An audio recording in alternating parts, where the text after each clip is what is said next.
Welcome back to the Road Show. This morning in the buzz. All right, so as we continue to recover from Irene in Rhode Island, there are thousands of people without power in the Ocean State. And now Governor Lincoln Chafee says the main concern is to get the power back on. But what about all the damage? Just exactly how bad was it statewide? Well, yesterday, Chafee took an hour-long tour of the state by helicopter to assess the situation. And during a news conference following that tour, this is very interesting. Our Eyewitness News reporter, Walt Buteau, asked the governor straight out, is he planning to seek a federal disaster declaration? And here's what happened. Governor, I would like your opinion. Do you see the possibility of a disaster declaration? No. No.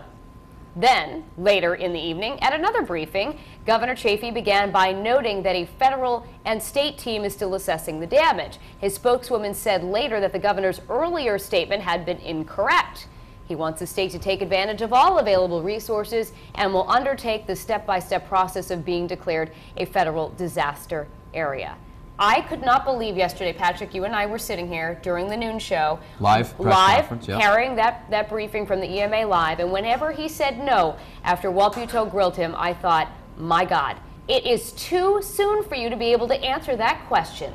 Yes or no? And the thing is, why would you even answer? I feel like you don't have enough information. You really can't make a solid decision. Why even say anything? Why not admit, at this time, you know, we can't give a decision, or we're not sure, we have to assess more? Why would you just flat out no? And that's all he said. We didn't cut him off. Patrick, you're breathing heavy. What are you thinking? This is the part of the show where I give my opinion, right? Yeah. Yes. And I'm not a journalist? Right.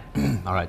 I just think the governor is a couple of things. Misinformed on certain topics when it comes to being the leader of the state and providing that commanding presence when you're at a podium and you're dealing with a disaster in the state that you're the governor of and not knowing what's going on. And that's the sense that I get from him. I need more confidence emanating from the head of the state in these types of situations.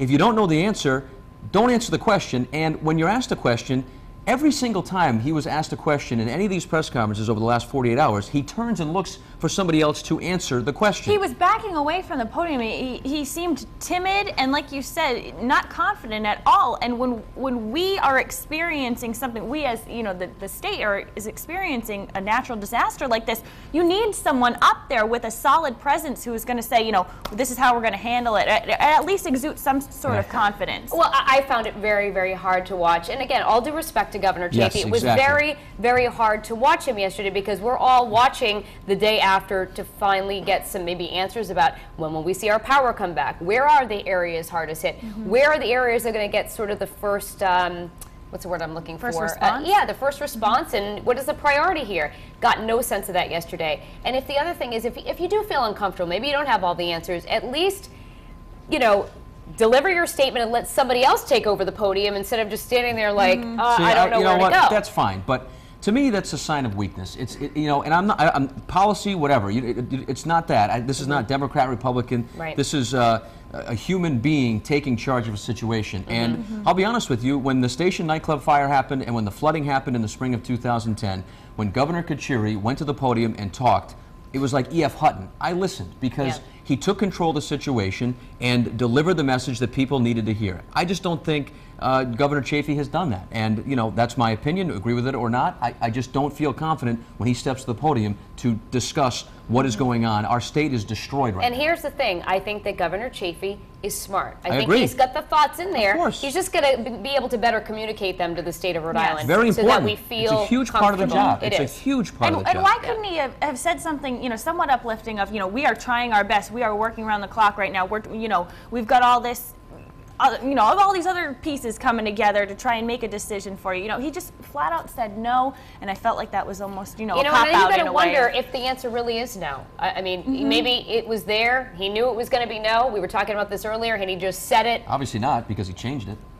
Yeah, but that could be just political now, where they're just like, well, we're going to try to seek federal disaster assistance, knowing that we're probably not going to get it. Do you know what I'm saying? I don't know that. Well, then don't flip it later in the day. I know, you don't flip it, and that's why as a politician you should never just come out with something and then retract it. Well, you should be able to answer the questions people ask you. If you don't know the answers, say, we're still investigating that. Exactly. We'll come up with a solution as soon as we have more information. Exactly. We're working I just answered hard the question to try right there. I know. And I don't even know what I'm talking about. I know. Well, I'm sure a lot of people are very opinionated about not just what he said, but how he said it yesterday. What do you think, Courtney? Yeah, I mean, everyone seems to think that we are in need of this if you've driven around the state. So they thought I was a little quick to jump on the yes or no there. So we'll hear if people think we actually need that federal aid here in Rhode Island. Let's start on foxprovidence.com right now. This one is from Sleepyhead, and she said, how about some help getting power back to the many homes still in the dark? And Joe said, I do think Rhode Island is in need of special funding, but there's also money needed in other states that have been severely hit by Hurricane Irene. He said they need it more than us. So here's the poll, what we're asking everyone today. Do you think Rhode Island needs federal aid? Yes, Rhode Island needs to restore electricity. No, we were spared the worst of it. Got a couple of comments on the Roadshow Facebook page today, and everyone seems to think we do need some help. Amanda Marie said if there is enough damage, then yes, they should get some aid. Diana Ferreira said if it follows the guidelines to qualify for funding, then of course. She said, I heard they were hit harder than us in Massachusetts. And Kevin Oliver says, yeah, I don't have a problem with Chafee asking for federal funding for this storm. He said there's a ton of cleaning up of trees and lines. But Kat Lang said she doesn't think the damage is that bad here. So we'll see what you all think in the poll. As usual, there's 2 answers today, so we'll see what the majority gets, and we'll have that at the end of the show.